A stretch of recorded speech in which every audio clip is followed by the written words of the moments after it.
Well, good morning. Thanks for joining us today. Live at 9 o'clock. It's Thursday, May 1st. April's behind us. We can move on. May Day here, apparently. May Day's a big deal. I think you're supposed to leave flowers on somebody's doorsteps. I don't know. I remember that from a kid, but maybe that's a different holiday. I don't know. Valentine's Day or your anniversary, possibly. But nonetheless, grain markets are a little mixed here this morning. Got some fun stuff here for you this show. Some changes to LRP. We're going to talk about that. We're going to talk about weekly exports, ethanol. But first, let's dive into your markets. All right. May corn is, well, let's stick with July. July corn's down a penny, 474 and 3/4. Dees corn is a penny firmer at 447 and a quarter. July beans are down 1/4 cent at 1044. New crop Nove beans are half a cent firmer at 1018. Looking at your soy oil is up 24 points at 49.21. Soy meal is 220 weaker at 295.80. Wheat market, we got Chicago wheat up 4 cents at 535. July KC wheat is a penny and 3/4 firmer at 531. Minneapolis wheat is a little bit weaker, down 1/4 cent at 596 on the July contract. Dees cotton's down 0.26 at 67.53. Looking over at your meat markets, we got feeder cattle bouncing a buck firmer, a buck 42 firmer on your May at 294. August is 296, even up a buck. Live cattle are $1.30 firmer on your July contract, 209.72. August is a buck firmer at 205.07. Hog market is mixed. We got some green on the screen and some red on the screen, a little bit of everywhere, but going nowhere. The crude market, we're on crude oil, we are 24 points firmer at 58.50 a barrel on your WTI crude.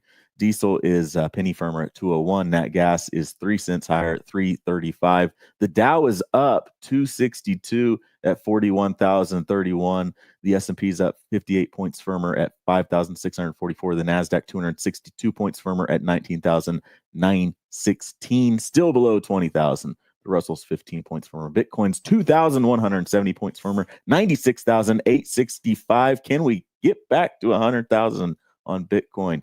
Maybe.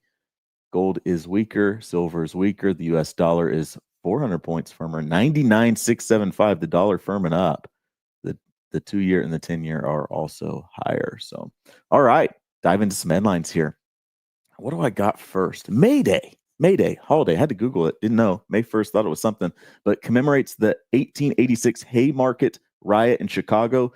Don't know what that is, but apparently it's when workers are protesting for an 8-hour work day. 8-hour work day. Boy, I'd love an 8-hour work day. That'd be something. Well, it's not a public holiday in the U.S. It's widely celebrated across many countries as a day to honor labor movement. So keep an eye out on maybe some protests and demonstrations. You never know. I'm sure there is. There's always a reason to protest and demonstrate, it seems like these days. But May 1st, May Day, International Workers' Day out there. On the larger front, we continue with earnings seasons. Microsoft beat earnings yesterday, lifting your macro markets. Meta beat earnings. We got Apple and Amazon out today. Lots of earnings data out there that continues to move your markets. And we got trade and tariff talk as well. Producer Rick shared a nice headline with me here this morning that I thought was definitely noteworthy of sharing. U.S. sanctions could lead to tens of millions of lost jobs in China. This is a headline by the Epoch Times. Interesting headline. I like it.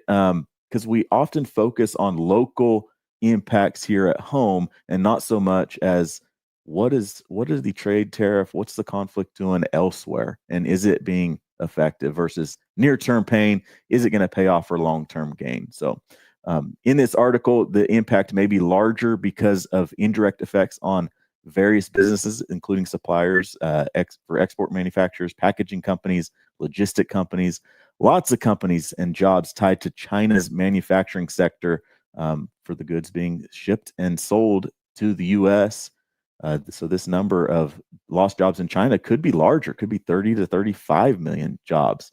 Impact is quoted as lethal to China's industrial cities.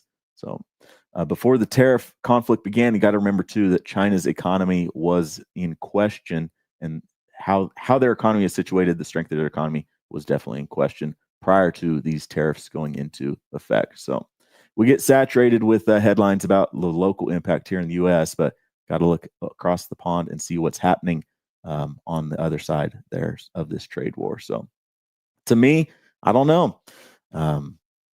We'll see how things shake out. But nonetheless, an interesting headline by Rick. Thanks for sharing that with me. On the grain front, we had weekly export sales out. Corn, beans, and wheat were in line, I'd say, with estimates. I got a graphic here I'm going to pop up for you all if I can find it. Here we go. Weekly export sales for corn, 39.9 million bushels. The expected range 28 to 59. Soybeans, 15.7 million bushels. The expected range 6 to 22. And wheat, 2.6 on the old crop. Expected range a reduction of 7 to a gain of 11. And looking over at new crop, had some new crop on the 25-26 marketing year. Had some postings there. Pretty strong there above the top end of the range on corn, within range on beans, and a nice number for your wheat. Soybean meal, take a look at that on the 24-25 marketing year export sales, 323.1 million metric tons versus 170 last week. That's a pretty firm print on your soybean meal export inspections.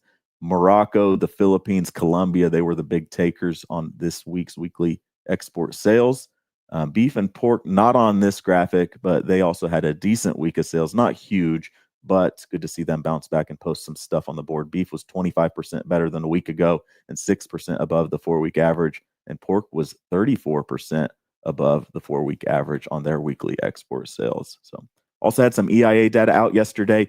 Ethanol, big shining light for corn demand and corn consumption. Production was a nice print, 1.04 million barrel per day run rate, in line and near the top end of the trade range. Stock saw a small drawdown, but was below and was actually below the low end of the trade guess there. So not as big a drawdown as we've seen in the past few weeks. You can see that in that graphic there that we tend to see stocks pulling down as driving season, summer driving season, vacation, all that stuff ramps up, and we pull those stocks down. So need to see those stocks continue to pull down. Be a little supportive for continued grind out there. Next on the docket here, it's Thursday, and we get a drought monitor every Thursday. So let's check in and see what changes are made with the drought monitor. Keep in mind, it takes a while for the drought monitor to incorporate recent rainfall. So this is always a lagging map of drought developing or drought being alleviated across the country. But we've highlighted that western high plains area having more drought in it than a year ago. Iowa getting a little cleared up there versus last year at this time. This is, on the right is last year, on the left is current this year, the latest drought monitor. But yeah, and keep an eye on that extreme southwest. We talked about drought in Mexico. We've talked about it creeping up into the southwest portion of U.S. But latest look at your drought monitor there. Here's the 2-month change. Mark Tulaski sends these out in the morning on Thursday. ATI broker Mark Tulaski, appreciate him pushing those out to us. 2-month change there. A lot of green on the screen the last 2 months for the 2-month change, and I anticipate that to continue to change there. Surprises me that that extreme southwest corner has some yellow in it, degradation, considering the recent rainfall that we've seen here in Kansas. So a lot of green out there. Iowa alleviated the drought there, definitely. Here's the snapshot of the outlook. So going forward, this was released yesterday, the monthly drought outlook for the month ahead. And they anticipate, like we talked about, some alleviation in Kansas and maybe drought development in keep an eye on that Minnesota area, northern Iowa, southern Minnesota. And then we got to remember our friends out there in Virginia and Luke in North Carolina, maybe possibly some drought development out there, according to the latest monthly drought outlook. So, and then we just got a slug of graphics and pretty maps yesterday that I like to share. This is the official 30-day forecast from NOAA for the month of May. Above normal precip in the south, below normal in the north and northeast, and that was Wisconsin, Minnesota area, and temps largely look to be above normal. So interesting graphics to look at, kind of lines up with that drought outlook. I take these maps with a huge grain of salt. I guess days forecast, weeks forecast, but as we drift even further out into months and 2-3 month time frames, huge grain of salt. You got to take it with those. All right, meat and potatoes of today's show. RMA releases handbooks, released handbooks for 2026 LRP and our crop update handbooks yesterday. So we got some updates from RMA yesterday on the future of LRP and changes to the program, and they made some significant changes here. So a lot of the changes targeting subsidy capture and trying to eliminate the abuse of subsidy capture. Some producers, some people use LRP for. So changes on how users of LRP can use LRP and options together, but trying to eliminate subsidy capture in this LRP program. So added these amendments to the handbook here. Any activity by the insured to derive financial gain through subsidy capture is considered abuse of the program. And Section 25 of the LRP Basic Provisions provides a list of activities which will be considered, and we will dive into that here in a second. I'm going to jump over to that, and then don't let me forget to go to the last point here too. But this is Section 25 of the LRP Basic Handbook, a snapshot of that.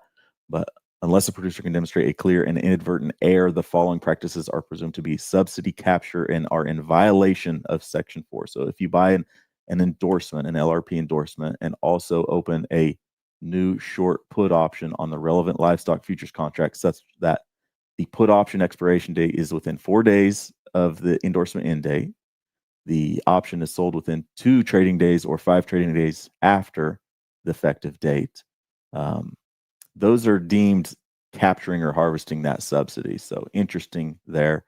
The piece that's really interesting to me is that number 2 bullet point where they highlight selling a call against an endorsement, which is, a window strategy. And that one's a little questionable to me. I have kind of a head scratcher of why can't somebody do that? But nonetheless, a few bad actors out there create some more work for those who are using the tool honestly and with integrity. And we got to, I guess we're going to have some new rules to play by going forward when it comes to using LRP and your hedge account together. So here's a, I can't click over, Rick. I've lost control of the screen. So you might have to click for me and take this off, but we might wrap this up quickly because I can't see. I'm running blind. But appreciate y'all joining me. Changes coming to your RMA handbook, LRP, what you can do on the LRP and options front. Rick, you're going to have to click the buttons, and we'll get out of here because I'm having some technical difficulties here as we wrap up the show. Hey, I'm back. No, I'm back, Rick. Hold the phone. We're back. My screen froze on me there for a minute, but yeah. So I think it has to do with pulling that slideshow in, but I've got some of those graphics. And I just want to hit on this one more time if we can. So the last point here is B, that bottom line B is they're going to ask for brokerage records to prove if you have, the RMA can pull brokerage records to see what you've done and check how you've used your options positions with LRP. So again, these changes are, I believe, in effect July 1. We'll get some more clarity on them going forward, but this is snapshots from the handbook on your latest LRP changes. We'll see the professional opinions out there. I'm interested to see other people's takes on what this means across the industry with LRP options and managing risk in your cattle markets. So with that, jump over to comments. Luke's got a comment. Let's pull that in and we'll get on out of here. So Luke, dry enough here. We're holding off on planting more corn until we get another rain, hoping the meteorologists are right about rain chances the next 3 days. So yeah, rain's a good thing, and we hope that those who need it are getting it. But there is such thing as too much rain, I guess. I hear. Russ Farm. What about those of us that already have such things in place on LRP? Good question, Nathan Russ. This, I believe, will be, in effect going forward. Let's talk about those changes to LRP program and how the requirements going forward. I think it'll be on 2026 policies and not retroactive on anything 2025 looking back. But don't worry, this isn't harvesting subsidy. Subsidy harvesting is not something that we promote, and to my knowledge, it's nothing that none of my customers or our customers are doing. So just to be clear on that. And our strategies that we use to incorporate options with your LRP doesn't involve harvesting of subsidies. It's managing market volatility and the market movement as those things move. So and there are different strategies and different angles, selling the call over the top, or, buying the LRP and selling the put the same day or a similar time frame. That's subsidy harvesting. And we're not doing that. We're just, you get the coverage on, and then as the market moves, manage that position using the board tools out there. And I hope that one bad actor, a small group of bad actors, doesn't hurt or reduce what people with good intentions to manage that moving market, things that they can do. So it is what it is. We'll get some more clarity going forward. Just released yesterday. So with that, I'm gonna get out of here. We'll see your grain markets. Old crop corn a little bit weaker. New crop corn relatively flat. Kind of quiet in your grains. Cattle markets catching a little bid here. Good to see. Stock market. Lots of macro market pieces out there. Thanks for joining us here today. I'm going to click the button because I can click the button. Avoided that technical difficulty. But thanks for joining us, and we will be back tomorrow. Tony's going to be back in the building tomorrow. I'm doing cowboy stuff. We're putting embryos in some cows, and then we're going to kick them out to grass and forget about them for a while. I'm ready to get them the heck out of here. Put those embryos in, get them bred, and get them out to green grass. Y'all have a great day. We'll see you